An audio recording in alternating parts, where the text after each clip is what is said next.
గనుల వేలానికి తెరలేపింది కేసీఆర్ సర్కారే. మీరే కావాలని అడిగిరు. గనుల వేలానికి తెరలేపింది కేసీఆర్ సర్కారే. కాంగ్రెస్ ప్రభుత్వం ఆరా తీయడంతో విషయం వెలుగులోకి. 5 సున్నపురాలు గనులను వేలానికి గత సర్కారు ఉత్సాహం. గతంలో కేసీఆర్ కాకే అనుమతి కోసం అడిగినట. సూర్యాపేటలో 3 reserve forest block, Khammam Adilabad జిల్లాలో 1 చొప్పున అనుమతి కోసం 2018 కేంద్రానికి లేఖ. అప్పుడు లేఖ రాసి ఇప్పుడు వద్దంటాడు. ఏం పరిస్థితి? ముందస్తు అప్రూవల్ ఇవ్వాలనే విజ్ఞప్తి 2019, 2020లో రిమైండర్ లెటర్లు. రిమైండర్ లెటర్లు. రాష్ట్రమే చొరవ చూపడంతో 11 గంటలు నోటిఫై చేస్తూ కేంద్ర ప్రభుత్వం ఉత్తర్వు. ఖనిజ సంపదను తామే కాపాడుకుంటామంటూ తాజాగా గులాబీ లీడర్ల గొప్పలు. వేలంలో కాంగ్రెస్ ప్రభుత్వం కేంద్రంతో రాజీ పడిందంటూ విమర్శలు. గత ప్రభుత్వం తప్పిదాన్ని కప్పిపుచ్చేందుకు పడరాన్ని పాటలు పాడుతున్నారు మన కేసీఆర్ గారు. ఎందుకంటే మీరే వేలం వేయాలని మీరు ముందుగాలు పేరట్టిన వాళ్ళ దగ్గర నోటిఫై చేసింది. మేము వేలానికి వేస్తామని సిద్ధంగా ఉన్నామని చెప్పినాయి. ఇప్పుడు వాళ్ళు వేలానికి వస్తే వద్దని మీరే అంటారు. అంటే మీ మాట మీకు సైలేదు. అట్లా ఒక విధాన నిర్ణయం తీసుకున్నప్పుడు కరెక్ట్గా లోటుపాట్లు అన్నీ కనిపెట్టాలి. మంచి చెడు చేయాలా వద్దని అది ఉండాలి. కానీ ఇక మాట మార్చకూడదు. రైలు రోకోలో నేను ఇంతకు చెప్పింది పిలుపునివ్వలేదు. ఆయన నిందితుల జాబితాలో చేర్చారు. కేసును కొట్టేయండి అని హైకోర్టులో కేసీఆర్ పిటిషన్ దాఖలు చేసినాం. ఆ కేసును విముక్తి కల్పించాలని కేసీఆర్ అంటుండు. అది బీఆర్ఎస్ లీగల్ ఫ్లైట్.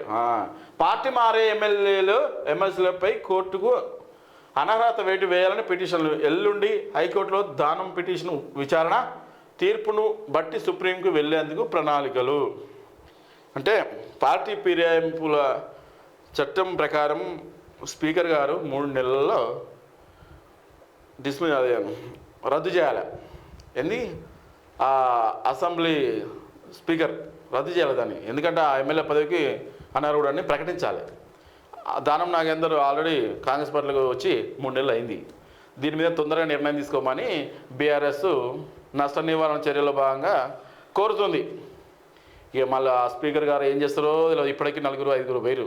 నాకు ఒక గుర్తుకొస్తుంది. నిన్న ఒక కాంగ్రెస్ లీడర్ను ఒక పెద్ద జర్నలిస్ట్ ఇంటర్వ్యూ చేసుకుంటూ అంటుండు, ఏం సార్ ఏమైంది, ఎంతవరకు వచ్చింది మనది ఫిరాయింపులు. ఈ జర్నలిస్ట్ అడుగుతుండు ఏమని లీడర్ను, అంత బాగానా సార్, అంత బాగా, ఎంతవరకు వచ్చినాయి ఫిరాయింపులు, బాగా జరుగుతున్నాయా అంటుంది. ఒక జర్నలిస్టులు అయ్యండి అదే మాట. ఇప్పటికీ 2-3 అయిపోయారుగా, ఇంకో మాట 22 అయితే అయిపోతుంది సార్, అయిపోతుంది కదా, అవుతుంది ఈ మధ్యలో అంటుండు. ఏం జర్నలిస్టో నాకు అర్థం కాదు. ఆయన పేరు చెప్పడం నాకు ఇబ్బందిగా ఉంది కానీ జర్నలిస్టులు అడుగుతున్నాను. అది తప్పు. అట్లా మళ్ళీ ఏదో మీది మాటలకు వాళ్ళు చేసిన తప్పే, ఇప్పుడు మేము చేసేది వీళ్ళు చేసేది తప్పే, అప్పుడు బీఆర్ఎస్ చేసిన తప్పే, ఇప్పుడు కాంగ్రెస్ వాళ్ళు చేసిన తప్పే అని మీది మాటలు మాట్లాడుతున్నాను. పకడ్బందీగా ఖండించాలి. మీరు చేసేది ముమ్మాడి తప్పని చెప్పాలి. అది యాంటీ డిఫెక్షన్ లాగా తీసుకొచ్చింది కాంగ్రెస్ గవర్నమెంట్. దానికి ప్రొటెక్షన్ ఇవ్వాల్సింది వాళ్ళదే బాధ్యత. గట్టిగా అడగాలి. కానీ వాళ్ళు తప్పు చేసారు, మీరు కూడా తప్పు చేసారు, అంత లెవెల్ అయిపోయిందన్నట్ట ఒక జర్నలిస్ట్ స్థాయిలో ఉండి అట్లా అనకూడదు. ఏదో మీది మాట ఎంతవరకు వచ్చింది, ఫిరాయింపులు అయిపోతాయా? 26 మంది కావాలంటే ఆల్రెడీ 2 వేరు కదా, ఇంకో 4 అయిపోయారు కదా, ఇంకో 22 మంది అయితే అయిపోతాయి కదా అంటున్నాను. సంతోషం అట్లున్నావు. జర్నలిస్టులు కూడా సంతోషం ఉంది కాంగ్రెస్ పార్టీ కథం చేయాలని. ప్రతిపక్ష హోదా ప్రతిపక్షంగా గట్టిగా ఉండాలని కోరుకోవాలి.